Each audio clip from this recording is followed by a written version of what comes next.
hay 267.500 nuevos desocupados. En Salta, si no me equivoco, está en 9,9. Una cifra muy triste, la verdad, muy triste. Estamos nosotros con el doctor Caro Figueroa, ex ministro de Trabajo de la Nación. Le debe haber tenido que tocar en algún momento lidiar con estas cifras y con estas preocupaciones, más allá que una preocupación de todos los argentinos, pero desde un cargo importantísimo. ¿Cómo le va, doctor? Buenos días, muy bien. Bueno, ¿cómo es esto? Primero, ¿qué significa esto en términos humanos? Porque por ahí en las cifras uno dice, hay 10,1% de desempleo, ¿cuánta gente? Y después, ¿cómo se sale de esto? ¿Qué se hace frente a esto? Bueno, el aumento de la desocupación de este último tiempo, en el ámbito nacional en primer lugar, tiene que ver con las medidas económicas, con la situación económica del país. Digamos, la economía está en un proceso de recesión, además con una alta tasa de inflación que hace que muchas empresas, tanto pequeñas, grandes o medianas, deban ir reduciendo personal. Esta es, digamos, la cara más cruel de la crisis y de las medidas que se están tomando en la nación para intentar resolver el problema. No es seguro que lo consigan tampoco, pero este es, de alguna manera, el precio que están pagando una enorme cantidad de trabajadores. Hay otra enorme cantidad de trabajadores que ve amenazado su empleo, pero que todavía lo mantiene. En fin, aquí me da la impresión de que lo que falta es, en verdad, una política económica, que esperemos que el próximo gobierno la defina, para ordenar un poco el reencuentro de Argentina con la producción y con el empleo. Esto es lo que está faltando. ¿Qué tendría que tener esa política económica? ¿Cómo tendría que ser esa política económica? En primer lugar, debería ser explícita y debiera tener en cuenta cómo Argentina se va a insertar en las corrientes económicas mundiales, tanto en materia de inversión como en materia de exportaciones e importaciones. Esta es la gran asignatura pendiente, es decir, tener el país cerrado de esta manera, con una tasa de inflación que es incontrolable, digamos, provoca dificultades. Entonces, yo escucho muchos analistas que le echan la culpa del desempleo a las leyes laborales. Dicen, el desempleo tiene que ver con leyes laborales muy viejas que impiden crear trabajo. ¿Esto es cierto? ¿Es real? Brasil, le contamos a la gente, acaba de hacer, antes con el anterior presidente, el señor Temer, una reforma laboral de mucha flexibilización y tampoco tiene un resultado tan óptimo como el que esperaban tras la reforma laboral. ¿Son las leyes laborales o es otra cosa más grande? Bueno, yo tengo la impresión de que muchas leyes laborales tienen que ser reformadas, no hay duda. Argentina tiene leyes laborales nacidas en los años 40 o antes incluso, la ley de jornada del año 1930 y pico. De eso debe ser reformado. Ahora, lo que es cierto es que cada vez que hay una crisis, las leyes laborales aparecen como el chivo expiatorio para gente que, aprovechando la situación, quieren desarmar derechos de los trabajadores. Y esto me parece que, en mi punto de vista, no está bien, no es un debate honesto frente a la crisis, porque, vamos a suponer... Eso es importante lo que está diciendo, no es un debate honesto frente a la crisis, usar de chivo expiatorio a las leyes laborales. Exactamente, claro. Por ahí el ejemplo de Salta, que es más próximo. En Salta, las leyes laborales prácticamente no existen para 120.000 trabajadores, ¿no es cierto?, que son los que están registrados. Y sin embargo, el enorme masa de trabajadores que está fuera del sistema laboral no está en condiciones de resolver los problemas del empleo ni de encontrar salarios que le permitan sobrevivir. Entonces, Salta es el reino de una flexibilidad laboral de hecho, cuyos resultados son terribles frente a la insensibilidad general.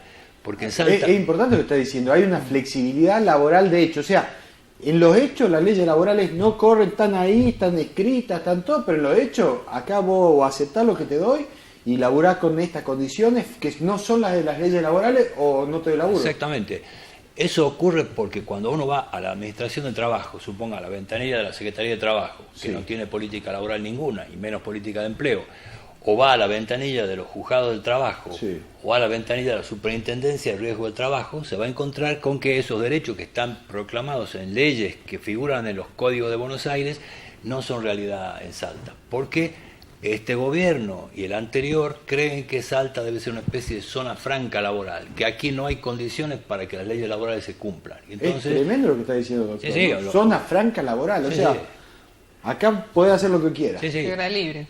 Yo ejerzo como abogado, por supuesto, defiendo a trabajadores, defiendo a sindicatos, y a veces me agarro la cabeza de ver cómo la Inspección de Trabajo, por ejemplo, te dice explícitamente que hay directivas políticas para no hacer cumplir las leyes de higiene y seguridad en el trabajo, por ejemplo. Increíble. Entonces, bueno, pero lo que voy en el tema de Salta un minuto es que en Salta hay, en la zona urbana de Salta capital, ¿no?, el llamado Gran Salta, hay 30.000 desocupados, ¿cierto?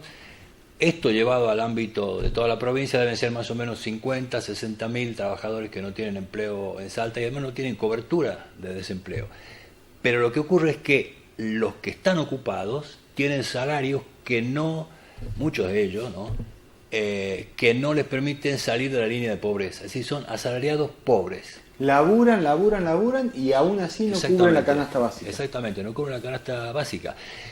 Porque este gobierno ha ido tolerando medidas que son inaceptables. Por ejemplo, ha tolerado que el gobierno central aumente las cargas sociales para la zona norte. El gobierno cedió en el pacto fiscal las ventajas que tenían las provincias del norte para tener cargas sociales más bajas, a cambio de que le permitieran recaudar más vía ingresos brutos. Así son pactos que se van haciendo entre otros poderes que terminan perjudicando a los trabajadores. O sea, a mí me da la impresión de que la situación en Salta es muy delicada en este sentido, no solamente porque hay 60.000 trabajadores contabilizados que no tienen empleo, sino que hay una enorme cantidad de trabajadores, y sobre todo mujeres de determinada edad, digamos, edades centrales, que ni siquiera salen a buscar trabajo. O sea que si estas personas salieran a buscar trabajo, la tasa de desocupación en Salta sería mucho mayor de la que es, ¿no? ¿Cuánto tiempo fue ministro de Trabajo de la Nación usted? Bueno, doctor? fui 4 años ministro de Trabajo de la Nación. 4 años ministro de Trabajo.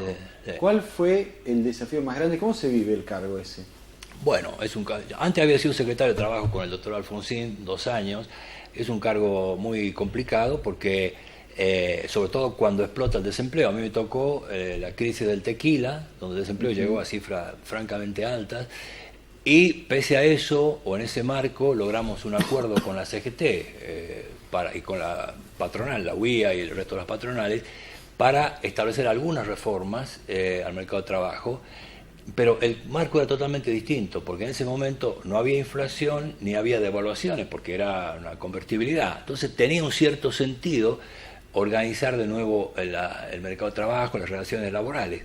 Ahora, claro, ahora está la puja inflacionaria que genera una puja de paritaria constante. Exactamente. Entonces, sería absurdo pedirle mayores sacrificios a los trabajadores, por ejemplo, rebajando la indemnización por despido, mientras el trabajador día a día ve caer su poder adquisitivo por la inflación. O sea, claro, una reforma laboral que sin duda hay que encararla, exige en primer lugar parar la inflación y recuperar la senda de crecimiento. Solo en ese marco, crecimiento de la economía, de la producción y de la productividad y freno a la inflación, podrían sentarse los grandes actores políticos y sociales a pactar una reforma laboral, con una advertencia que yo en aquel momento no lo tenía claro.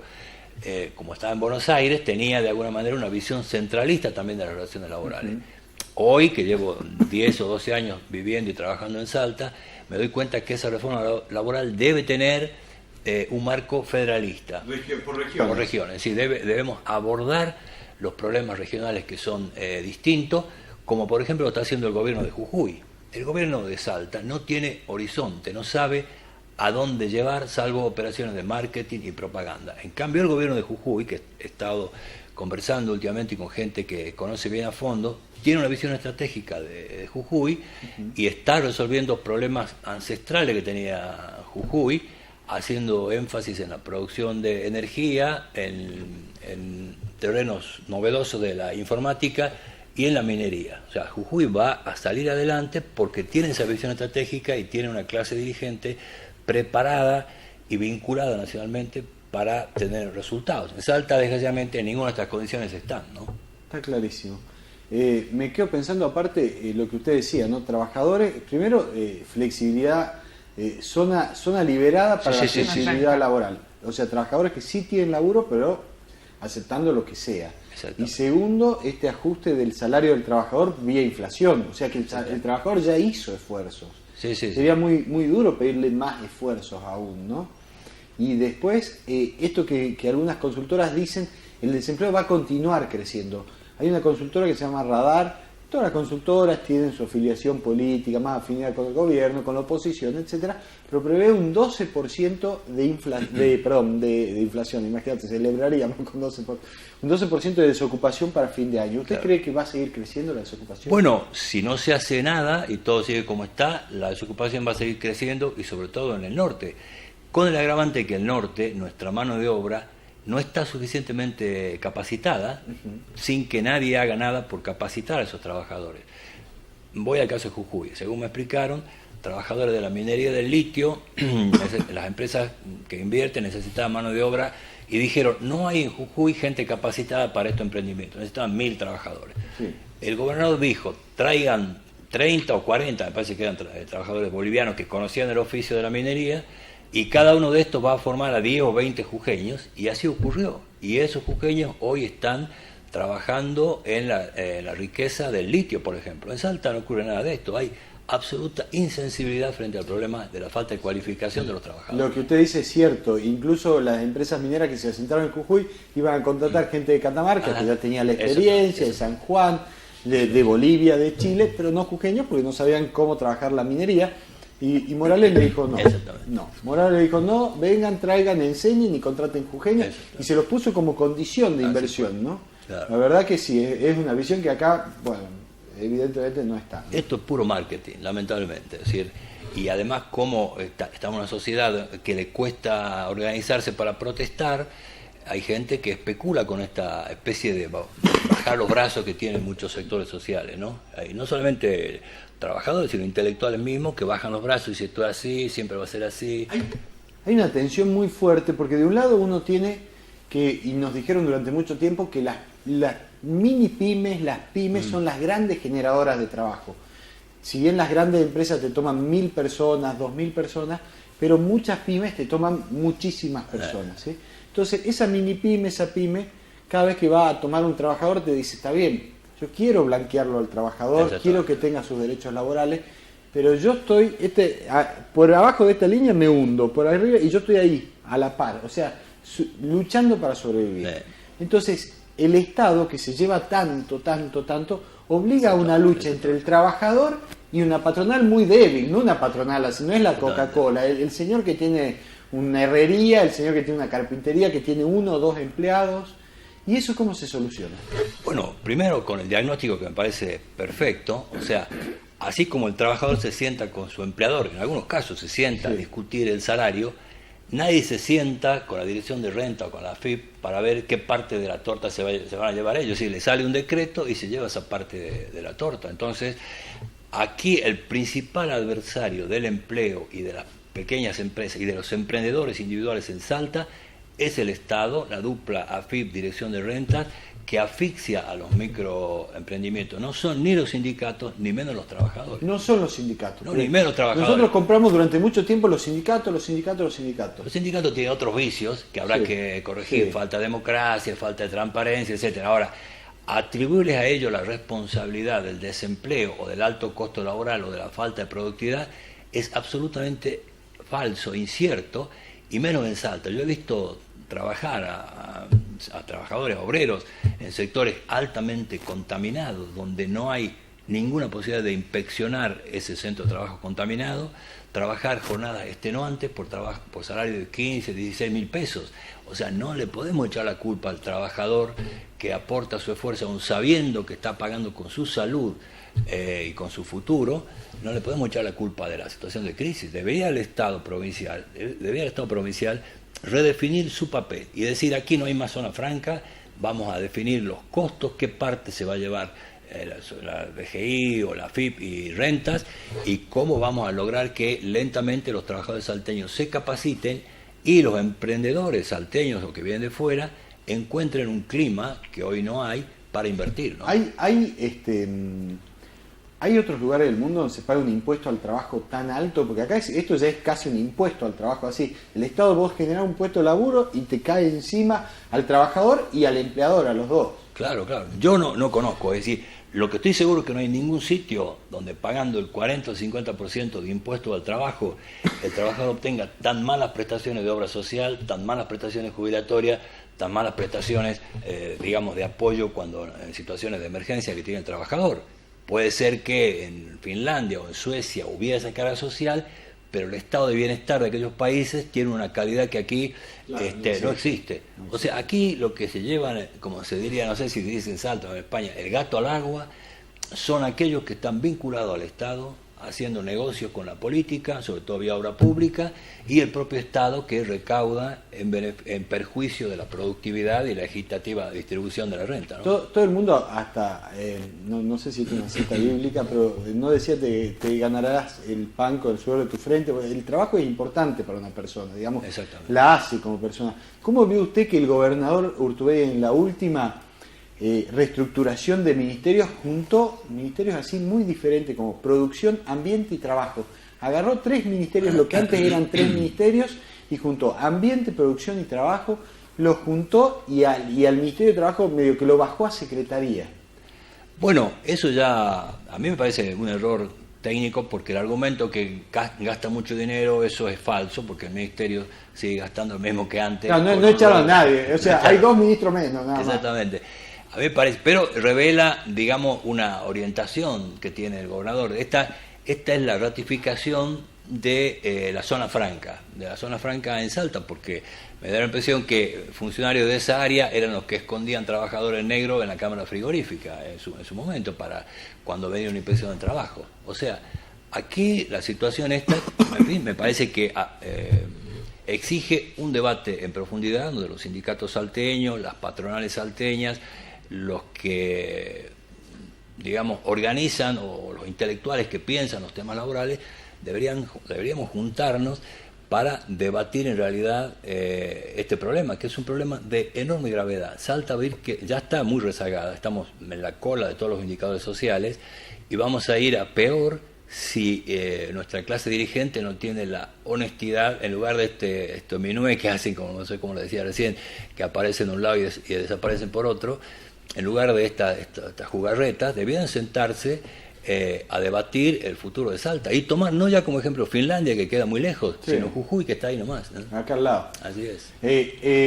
Cuando el doctor Carlos Figueroa te dice funcionarios que tienen empleados en la cámara frigorífica, se refería a la relación que tenía la ex ministra de Trabajo, que ya era ministra de Trabajo, Producción, Medio Ambiente, todo, no me sale ahora el nombre, Vivini, la señora Vivini, con el frigorífico La Francisca, ¿sí? Que sería a través de su esposo, que es el señor Muñoz, que son de los propietarios del frigorífico La Francisca, porque cuando se le hizo una inspección de trabajo hace 2 o 3 años en Güemes, como tenían a los empleados en negro, los metieron a todos en la cámara frigorífica, los encerraron.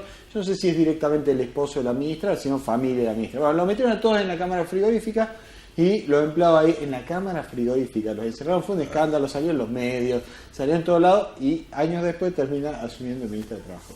Yo le quería preguntar, sí, ¿no? Porque a diario hay noticias y se conoce, ¿no?, que en estos últimos 3 años que se ha incrementado enormemente la cantidad de concursos de quiebra, procesos preventivos de crisis, y el gobierno nacional no actúa de la misma manera con ciertas empresas. Exactamente. ¿Cómo tiene que empezar? ¿El gobierno tendría que actuar en todos y cada uno de los casos donde estas empresas están al borde del cierre? Bueno, es que esa idea que tiene el gobierno nacional, que a mí me parece equivocada, que es considerar que el país son pequeños islotes, dice: el problema de Vaca Muerta, va y lo soluciona el problema de Vaca Muerta, hace un convenio colectivo, resuelve los problemas.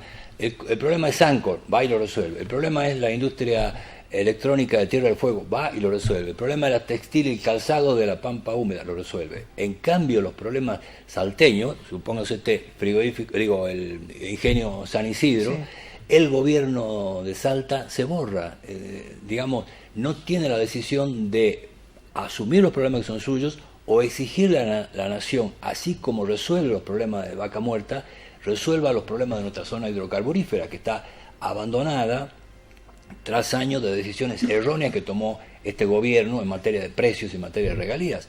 O sea que a mí me da la impresión de que, así como lo que hace Macri, sectoralizando el país y apagando fuegos sectoriales, está mal, lo que hace Urtubey, que es eludir su responsabilidad, está peor. Y los legisladores nacionales, ¿no? Porque la política también tiene que ver con los legisladores nacionales. ¿Estas cosas las advierte, las plantea en el Congreso? Es decir, bueno, empecemos a trabajar en proyectos que empiezan a resolver esto.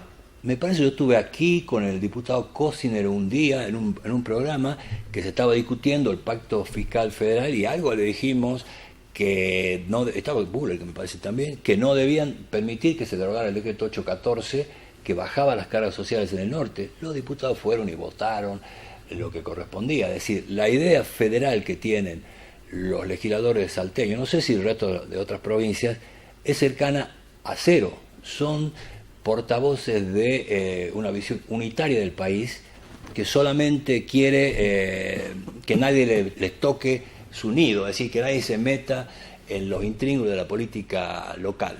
El presidente Macri empezó su gobierno con el Plan Belgrano, uno de cuyos capítulos decía que era su objetivo terminar con el feudalismo del norte. Sí. A los 6 meses pactó con todos los señores feudales del norte, empezando con el gobernador de Formosa. Esto es así, o sea, no hay una vocación de hacer que la Argentina sea una república equitativa en todos, de un extremo a otro del país, ¿no? Dos cortitas. Una parte de lo que se mide cuando hablamos de desempleo, todo tiene que ver con el empleo privado, pero el empleo público, sobre todo en la provincia del norte, es el gran generador de empleo. Si no me equivoco, Salta es la 7ª provincia con más empleados públicos en relación a la población, de 24 la 7ª. Y por otro lado, el ingreso al empleo público siempre son familias que entran, te colonizan todas las reparticiones. Entra un señor diputado, entra toda la familia por atrás, entra un señor ministro, un señor secretario, un señor de lo que fuera, o un gobernador, y por atrás vienen todos. O un juez, no te olvides también. O un juez, no nos olvidemos de nadie. Sí, o un senador, o lo que fuere. Y el ingreso al empleo público, que en ningún caso, o yo no conozco casi ningún caso donde haya sido por mérito. Y eso genera una desigualdad tremenda, ¿no?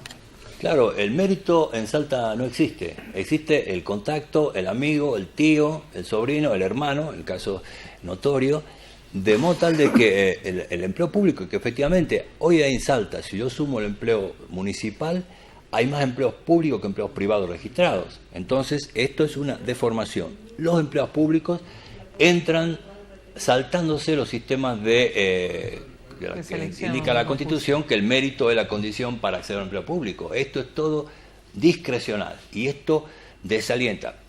Empezando, pues, si los jueces de la Corte, por ejemplo, son elegidos por razones de amistad o de lealtad con el gobernador de turno, ¿qué queda para un funcionario de la municipalidad de Vaqueros o la municipalidad de La Poma? Así, aquí este es el reino del amiguismo y por eso nos va mal, no es que por eso nos vaya bien. Le va bien a algunos y mal a la mayoría, ¿no? Y tener tanto empleo público, ¿no de alguna manera no compromete, por ejemplo, pensar en el desarrollo de Salta? Es decir, gran parte de los presupuestos van destinados a solamente pago de personal.